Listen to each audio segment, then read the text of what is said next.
રાજકોટમાં આજે ધોરણ 10 બોર્ડ પરીક્ષાનું પરિણામ જાહેર થતા વિદ્યાર્થીઓમાં ખુશી અને ઉત્સાહનો માહોલ જોવા મળ્યો છે। ગુજરાત બોર્ડ દ્વારા કુલ 83.86% પરિણામ જાહેર કરાયું છે, જ્યારે રાજકોટ જિલ્લાનું ઉત્તમ 88.11% પરિણામ નોંધાયું છે।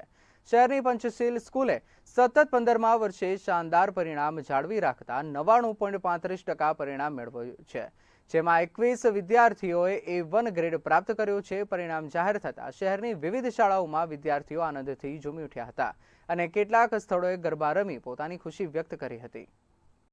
ગાયત્રીબા છે, તેમની સાથે વાત કરીશું। બેન, શું તમારું પરિણામ આવ્યું છે? શું બનવા માટેનું સપનું છે? મારું 99.67 પર્સન્ટાઇલ છે અને મારે બિઝનેસ વુમેન બનવું છે ફ્યુચરમાં। મારા મમ્મી હાઉસવાઈફ છે અને પપ્પા રિયલ એસ્ટેટનું બિઝનેસ કરે છે। સ્કૂલ તરફથી અને મમ્મી પપ્પા તરફથી ખૂબ જ સારું માર્ગદર્શન અને સપોર્ટ મળેલો છે। હું એમ કહેવા માંગીશ કે તમારે જરા પણ ટેન્શન ન લેવું જોઈએ અને હાર્ડવર્ક કરવું છે, જેથી તમારું રિઝલ્ટ સારું આવી શકે। હું દરરોજનું 2 કલાક રીડિંગ કરતી હતી, તેમજ વીકલી ટેસ્ટ અને રાઉન્ડ ટેસ્ટની મદદથી ખૂબ જ સારું રિઝલ્ટ આવેલું છે મારું।